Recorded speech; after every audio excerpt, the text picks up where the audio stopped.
Operation Sindoor വിശദീകരിക്കാൻ വിദേശത്ത് പോയ പ്രതിനിധി സംഘങ്ങളെ പ്രധാനമന്ത്രി നരേന്ദ്രമോദി കാണും. ഈ മാസം 9-നോ 10-നോ ആയിരിക്കും അദ്ദേഹത്തിന്റെ കൂടിക്കാഴ്ച. വിനീത വി ജി വിവരങ്ങൾ നൽകും ഡൽഹിയിൽ നിന്ന്. Vineetha, welcome back to morning show. പറയൂ.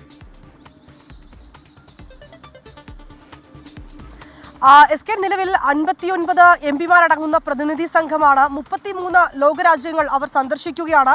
വിവിധ സംഘങ്ങളായി തിരിഞ്ഞുകൊണ്ട് 7 സംഘങ്ങളായി തിരിഞ്ഞുകൊണ്ടാണ് ഈ എംപിമാരുടെ നേതൃത്വത്തിലുള്ള പ്രതിനിധി സംഘത്തിന്റെ സന്ദർശനം. ഏറ്റവും പ്രധാനമായും ഈ സന്ദർശനത്തിന്റെ ലക്ഷ്യമെന്ന് പറയുന്നത് ഓപ്പറേഷൻ സിന്ദൂർ അത് ലോകരാജ്യങ്ങളിൽ വിശദീകരിക്കുക, ഒപ്പം തന്നെ ഭീകരതയ്ക്കെതിരായ ഇന്ത്യയുടെ നിലപാട് ലോകരാജ്യങ്ങളെ അറിയിക്കുക, ഭീകരതയ്ക്കെതിരായിട്ടുള്ള രാജ്യത്തിന്റെ പോരാട്ടത്തിന് ലോകരാജ്യങ്ങളുടെ കൂടി പിന്തുണ ഉറപ്പാക്കുക, പാകിസ്ഥാനെ ഒറ്റപ്പെടുത്തുക എന്നുള്ളത് തന്നെയാണ് ഏറ്റവും പ്രധാനമായിട്ടുള്ള ലക്ഷ്യം.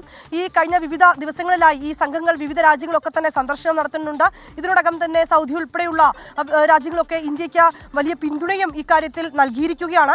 ഏതാണെങ്കിലും ഈ സംഘങ്ങൾ മടങ്ങി വരുന്നതിനനുസരിച്ചായിരിക്കും പ്രധാനമന്ത്രി പ്രതിനിധി സംഘങ്ങളുമായി കൂടിക്കാഴ്ച നടത്തുക. അത് 9-നോ 10-നോ കൂടിക്കാഴ്ച ഉണ്ടാകുമെന്നാണ് നമുക്ക് ഈ ഘട്ടത്തിൽ ലഭ്യമായിരിക്കുന്ന റിപ്പോർട്ടുകൾ. ഈ വിവിധ മേഖലകൾ സന്ദർശിക്കുന്ന, വിവിധ രാജ്യങ്ങൾ സന്ദർശിക്കുന്ന ഈ സംഘങ്ങൾ അതത് രാജ്യത്തിലെ സ്ഥിതിഗതികൾ, ഒപ്പം തന്നെ അവർ അവിടെ അവതരിപ്പിച്ച കാര്യങ്ങളൊക്കെ വളരെ വിശദമായി ഒരു റിപ്പോർട്ട് തയ്യാറാക്കും. ഈ റിപ്പോർട്ട് പ്രധാനമന്ത്രിയുമായുള്ള കൂടിക്കാഴ്ചയിൽ അവർ നൽകിയേക്കാൻ എന്നാണ് നമുക്കിപ്പോൾ ലഭ്യമാകുന്ന വിവരങ്ങൾ. അങ്ങനെ റിപ്പോർട്ട് നൽകാൻ തന്നെയാണ് സാധ്യത. ഏതാണെങ്കിലും ഇന്നും ഈ ആഴ്ചയോടുകൂടി ഈ സംഘങ്ങളൊക്കെ തിരിച്ച് ഡൽഹിയിലേക്ക് എത്തുമെന്നാണ് നമുക്ക് മനസ്സിലാക്കാൻ കഴിയുന്നത്. എല്ലാ സംഘങ്ങളും എത്തിയതിനു ശേഷമായിരിക്കും കൂടിക്കാഴ്ച നടത്തുക. താങ്ക് യു വിനീത വിജയ്. ഷാഹുൽ ഹമീദ് ചോദിക്കുന്നു, ഈ നേതാക്കന്മാരൊക്കെ വിദേശത്ത് പോയതുകൊണ്ട് എന്താണ് പ്രയോജനം? അപ്പോൾ ചില പ്രത്യേക സാഹചര്യത്തിൽ BBC അല്ലെങ്കിൽ ഖത്തറിലെ അൽ ജസീറ ഇങ്ങനെയൊക്കെ പറയുന്ന ലോക വാർത്താ ശൃംഖലകൾ ഇന്ത്യക്കെതിരെയുള്ള ചില പ്രചാരണങ്ങൾ നടത്തുന്നുണ്ടായിരുന്നു. BBCക്ക് ഇന്ത്യയിൽ നേരിട്ട് ചില പ്രശ്നങ്ങളായിരിക്കാം അവരെ പ്രകോപിച്ചെന്ന് ഞാൻ മനസ്സിലാക്കുന്നു. അപ്പോൾ ഇവരൊക്കെ തന്നെ പാകിസ്ഥാൻ ഇന്ത്യയുടെ ഉള്ളിലേക്ക് കടന്നു, അതല്ലെങ്കിൽ ഇന്ത്യക്ക് തിരിച്ചടി കിട്ടി, ഇങ്ങനെയൊക്കെ പറയുന്ന നുണപ്രചരണങ്ങൾ, കള്ളപ്രചരണങ്ങൾ, അർത്ഥസത്യങ്ങളൊക്കെ പ്രചരിപ്പിക്കുന്നുണ്ടായിരുന്നു.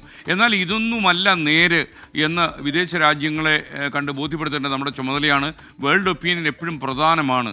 അപ്പോൾ വേൾഡ് പബ്ലിക് ഒപ്പീനിയനെ സ്വാധീനിക്കാൻ കഴിയുന്ന ഒരു പ്രതിനിധി സംഘമാണ് പല രാജ്യങ്ങളിലേക്കും സന്ദർശിച്ചത്. അത് നല്ല തീരുമാനമാണ്. പലപ്പോഴും രാജ്യങ്ങൾ തമ്മിലുള്ള ബന്ധങ്ങൾ പരിശോധിക്കുമ്പോൾ നമുക്കത് ലാഭമോ നഷ്ടമോ എന്നുള്ളതല്ല. നമ്മൾ ഈ ലോകരാജ്യങ്ങൾക്ക് നടുവിൽ നിൽക്കുമ്പോൾ ഇത്തരം അഭ്യാസ പ്രകടനങ്ങൾ നമുക്ക് ആവശ്യമാണ്. ഇതൊരു എക്സർസൈസായിട്ട് നമ്മൾ കാണണം.